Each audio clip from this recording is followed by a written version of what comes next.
I went through my collection to take a look at what decks do I own, both tarot and oracle, that I would put in my own curiosity cabinet, I guess, or cabinet of curiosities if I had one, and what decks would fit in there. This is a VR tag created by Candy, Soul and Soil. I'll link her original video in the description box below. So these are 10 decks in my collection that I think would be in my cabinet of curiosities. They are in no particular order, but the first deck here is my Wildwood. This is one that I am still getting to know. And the reason that I think this is a little bit curious is because, first of all, the major arcana are completely renamed, but also because there's something different about the structure in this deck. The main thing that is central in the idea or the concept behind this deck is the Wheel of Life, which, if you are familiar with the pagan religion or paganism, then you'll know about it, and it is about the Sabbaths. I still have to read the guidebook all the way through and sort of do a deck study with this deck, but because it is so, I feel like, elaborate, it is a little bit overwhelming to get that started. However, I do think that that is part of what makes this so curious. The minor arcana are also renamed, and they have a little keyword here, which I also feel like most tarot decks don't have. The artwork itself isn't necessarily groundbreakingly different, but just the way that this deck is set up and the concept behind it, I find really curious, and I think really calls for a separate deck study to truly understand and really appreciate what this deck has to offer. So that is the Wildwood Tarot. Next is my Dreaming Way Tarot, and I don't remember who I saw pull this out for this tag too, but I never really considered this as a curious kind of deck. This is literally one of my favorite tarot decks. I'm gonna show you like this in case anyone has that phobia of holes. But this is one of my favorite tarot decks. I use this one all the time when I want very specific, sort of hard-hitting, truth-telling readings. Then this is the deck that I pull out, and it is curious. All the cups have these fun patterns. The clothing of the people are really curious too. Just look at the shoes. Some people do not like the shoes. I love them. They're so fun and sort of quirky and different, and I feel like this deck is quirky and different, but not in a I'm trying really hard to be different kind of way, which I sometimes can get with some tarot decks that really try to stray away from the traditional RWS. But it's so fun. And I like that some of these cards have like wallpaper-ish backgrounds and some have scenic backgrounds.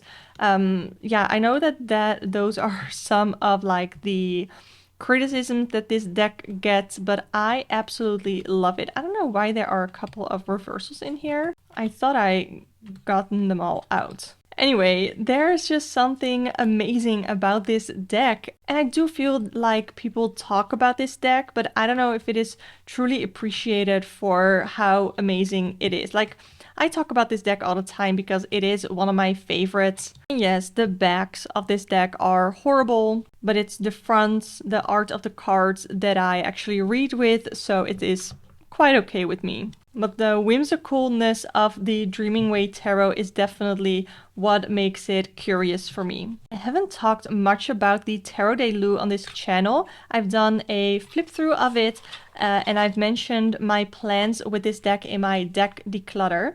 But I find this one quite curious, not only because of the art style, because the art style is different. It's quite different. It's quite curious, the art style here. But also I like that they have the astrological associations on every card. Here with the Emperor we have Aries. For the Six of Swords we have Mercury in Aquarius. For the Two of Swords we have the Moon in Libra. And then I am unsure what these are on the court cards, but I'll figure that out once I do a deck study with this, because this is another one of those decks that really warrants a deck study. I think this is a deck that combines specific like symbology, especially astrological symbology, with the tarot. So that is what I find very curious about this one. Again, the art style is something that you have to like. I do like it. Like, it's different, and sometimes it throws me off a bit. I knew that, of course, when I got it. But I like that there's this connection between tarot and astrology, and that is the exact reason that I bought this. The cards are a little bit smaller. The cardstock is quite thin, but that also makes for a great shuffle. So this is definitely a deck that would be in my cabinet of curiosities, the Tarot de Lou. This is the only Oracle deck in my cabinet of curiosities, is the Dark Mirror Oracle. And I find this to be curious just because it is like really shadowy. I like that. I have a tarot deck here that is also sort of shadowy, but it goes quite deep. And I did an entire deck study on this. You can find that video on my channel. I'll link it in the eye, because the guidebook itself is quite poetic, I guess, and a bit out there, or a bit vague, actually, to me at least, on what these cards mean. But look at this. What is this? Anger and chains. And then we have this whole collage here.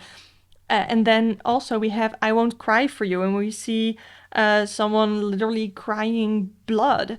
So it's so strange. It's shadowy, but it's different. But again, I don't get this feeling of, oh, I'm trying to be so different. I don't like that. Not the like I'm not like other girls energy. But it's like, okay, I am going to show you something confronting right now, and you know what? You're going to have to deal with it. So that is the energy that I get from this. Look at that. Bride in a cage. Like, it's so different. It's so weird. But I really like this. I haven't pulled it out in a while, but it's definitely like for a shadow reading, especially for the channel. I love reaching for this one.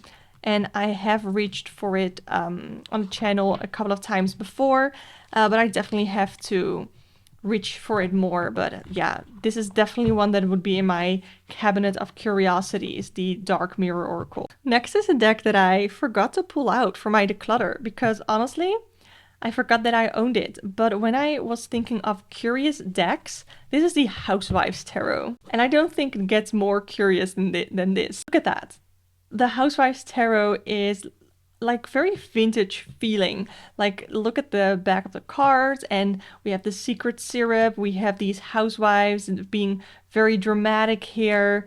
And I really, really like this deck. And this has been on my potential to be decluttered like stack on my list.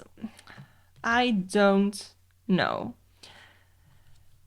Because every time I look through this deck, I get excited. I'm like, oh, that's so different. Look at that. Tell me this is not curious. Like, what is this? But then when it comes to doing a tarot reading, this is never one that I think to reach for. I have other decks that I love reaching for that I'll talk about next week in my VR of the irreplaceable decks. This one is not in there because look at that. I like that for the hermit. It's the self-care, taking time for yourself. And this one gave me so much, or so many sort of deeper layers to the cards, that I don't want to declutter it. But then again, look at, we're not talking about whether or not I want to declutter this, by the way. This is not a declutter video. This is about curious. Look at that, curious. Isn't this weird? Like, it's fantastically weird. And I like it because of that. This makes me think of Greece every time. So yeah, this is definitely a curious deck. It's sort of collagey, I guess. The art style is collagey. The Judgment card gets me every time. Like this one too. It's that creative vision of creating something to make life easier for yourself so you can benefit and do more of what you enjoy. And that is something that I have never gotten out of a King of Wands, but that is what I got out of this card. And that is what I mean with getting deeper meanings out of the cards, especially the court cards, which is something that I've struggled with, but I haven't struggled with it with the court cards in this deck. So yeah, definitely a curious and really fun deck. And I had to pull it out for this tag. Tarot of Mystical Moments is quite new to me, but I definitely feel like the imagery warrants being in this video. The cards are quite big, but the art style is so weird. I don't know, there is something about this, don't get me wrong. Like, that is the reason that I wanted it, but I have not really been felt called to use this because I definitely want to sort of do a deck study with this. And I feel like that for most of my curious decks, that there's something about this that makes it so special that it warrants sort of extra attention to it. Like, look at that Six of Wands. I think it is so gorgeous. The art style or whatever this is so gorgeous, but it's strange. It's curious. We have octopus tentacles coming out of this lady's, like, I don't know, is it coming out of her dress? Is it coming out of the water here? I don't know, it's weird. This I love, like the peacock skirt, I guess, or is she a peacock from the waist down for the Queen of Wands? I think it's absolutely amazing. It's so quirky, it's weird, it's fun, and that is why this is one that would be in my cabinet of curiosities, because it's so curious and it's wonderfully weird. So that is the Tarot of Mystical Moments. Okay, you guys, I love my Harry Potter stuff. This is the Little Wizard's Tarot by Push Kitty, and this is definitely one that is curious because it is based upon one of my favorite franchises, my favorite things in life, okay? I'm definitely separating the art from the artist here, also because I support trans rights, so let me make that clear. So this is based on the Harry Potter world, and that is what makes it curious for me. Also, when it's a cabinet of curiosities, for me, it's about all the little things that I like, I guess. And since Harry Potter is such a big thing of what I like, having a Harry Potter tarot deck is just, I guess, ultimately something that makes me very curious to learn more. And this is a deck that makes me curious to learn more, to dive deep into these cards. I would love to do a specific deck study on this as well, where I take a look at the card and what is the story behind here with Ron and his boggart, I think it's called in English, his biggest fear, but he has conquered it here. And here we see Harry Potter calling upon the people that he cares about that have died and calling upon them for strength to sort of finish this journey that he had to go on. So there's so much to this deck that I would love to get into more. I love Bellatrix as a character. Yeah, there's more about this deck that I would love to go into, but that is not this video. So I love this deck. And it really sparks my curiosity to look further into this deck as well as the correspondences with the Harry Potter world. The Tarot of Trees is such a gorgeous deck. So this one is quite a bit smaller than regular tarot size. And it is all based upon trees. So I guess, you know, really curious. And the art style is different, but oh my god, is this a gorgeous deck. And I got it, and at first I was like, how am I gonna read a tarot deck with all trees? But then I used it, and it is so amazing because there are no people in this deck. So you really pick up on energies and not just feelings and emotions, though that is definitely something that is in this, but it feels very grounded because you're reading with trees, you're reading with nature. And some of these, like this Three of Swords, it looks so dramatic, but I think that that is sort of the point, that a Three of Swords moment can feel way more dramatic than it actually is. So this is what I like about this deck. And some trees, like this Nine of Cups here, it actually looks like a human, and I can appreciate that too. It is just so gorgeous. The art here is gorgeous.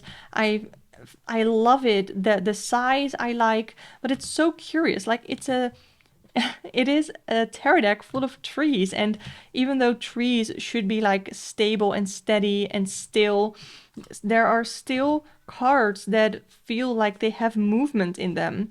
And the creator of this deck, Dana O'Driscoll, she did a phenomenal job with this, and I'm so happy that I have it. And I actually really like the size for this because it's one that I could easily bring with me.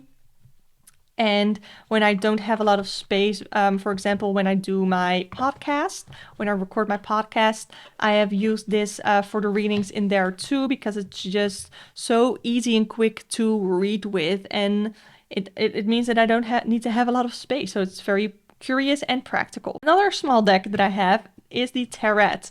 And this is so curious because this is a tarot deck based upon a rat. We follow this little rat here throughout his journey. The art style isn't necessarily very curious because it is watercolor, but I love watercolor. I can really appreciate watercolor. But it's so curious because we're following a little rat. And this is extra curious for me because, okay, I have a Chihuahua and we always jokingly call him a little rat because isn't that what you do with the Chihuahuas? And actually his breed, I believe, is also called like a rat terrier. So that's really funny. Uh, Anyway, so this sort of makes me feel close to my dog as well in some weird, jokingly but affectionate way. So that is why this is so curious to me. And it's like this little rat goes on adventures. It also reminds me a little bit of Stuart Little. I know he's not a rat, he's a mouse, but I don't know. I guess in the art style you can't really tell a lot of a difference. But I like look at the little faces. It's so cute and it's so curious. The backs are really funny too. Oh, I messed it up here. I got this one from the Game Crafter and it's so fun, the TaRat. Last but not least, the Zombie Tarot. And this is another one of those really quirky, sort of curious decks because this is all about zombies. And I'm pretty sure this is in like other people's curiosity decks as well. But it's that, like the not having words for the weird imagery that is in some of these cards. This is so curious. Like if I think of like curiosity cabinet, I also sort of feel like vintagey vibes. So it's the Zombie Tarot, it's the Housewives Tarot. It's that sort of imagery that I find really curious. And that is why I think the Zombie Tarot fits in there so well. It's so unique. It's not only a zombie themed tarot deck, but it's a vintagey zombie tarot deck. But also it's similar to the Housewives Tarot as in that it also gives me new layered meanings behind these cards. So this is another one of those decks that I would do a deck study for, to really dive deep into the possible meanings of this, like behind the imagery of these cards. And it's just weird. Look at this. Someone eating a brain. Like, that is curious, isn't it? I like it. So yes, that is the Zombie Tarot for my last curiosity deck. So those were my top 10 curiosity decks. I would love to hear if you find these decks curious too. Do you happen to know maybe a deck that I own that would have definitely fit into this category, or just some that you own that you think fit in this category of curious decks? I would love to know. If you want to see more like this, where I do deck chats, all that fun stuff, definitely subscribe to this channel. And if you want to have the video version of my podcast as well as get access to a private Discord server, you can join my membership through the join button below, and you can book a private tarot reading with me through the link in the description box below. But for now, I want to say thank you so much for watching, and I hope to see you next time.